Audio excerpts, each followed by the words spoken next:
Praise the lord. దేవుని ఉన్నతమైన నామమునకు మహిమ కలుగును గాక. ఈరోజు దేవుని వాగ్దానము, వారికి మేలు చేయుటకు వారి యందు ఆనందించుచున్నాను. ఇర్మియా గ్రంథము 32వ అధ్యాయం 41వ వచనము. ఈ ఉదయకాల సమయంలో మేలు చేసే దేవుడే మనందరితో మాట్లాడుతున్నాడు.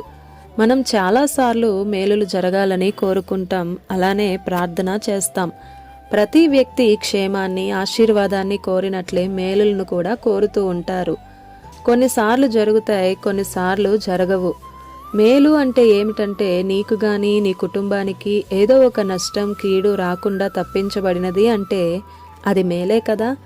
ఒకవేళ అనారోగ్యం నుండి తప్పించబడ్డావనుకో, అది మేలే.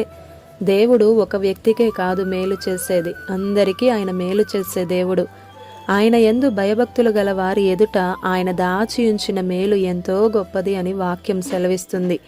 నీవు కలిగిన భయభక్తులను బట్టే నీకు మేలు జరుగుతుంది. ఎల్లప్పుడూ భయభక్తులు కలిగి ఉండాలి, అప్పుడప్పుడు కాదు. రోగం ముదిరితే, అప్పులలో కూరుకుపోతే అప్పుడే కదా మీరు దేవునికి భయపడతారు. నిత్యము భయభక్తులు కలిగిన వారిని చూసి వారికి మేలు చేయడానికి దేవుడే ఇష్టపడుతున్నాడు. ఉదాహరణకి యోబునే చూస్తే నిత్యము భయభక్తులు కలిగి ఉన్నాడు. కష్టమైన, నష్టమైన, సమస్తం కోల్పోయినా సరే తన జీవితంలో తను కలిగిన భక్తిని బట్టే రెండంతల ఆశీర్వాదాన్ని పొందుకున్నాడు. మరి ఈరోజు నీ పరిస్థితి ఏమిటి?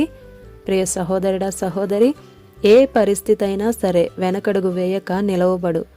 నీవు చేసే భక్తిని చూసి దేవుడే ఆనందిస్తే ఇంకేం కావాలి మనకి? ఆయనే నడిపిస్తాడు నడవవలసిన గమ్యానికి. ఆమేన్. ఈ దిన వాగ్దానం మనందరి జీవితాలలో నెరవేరాలని కోరుతూ దేవుని సువార్త పరిచర్యలో మీ సహోదరి Prasanna. God bless you. Amen.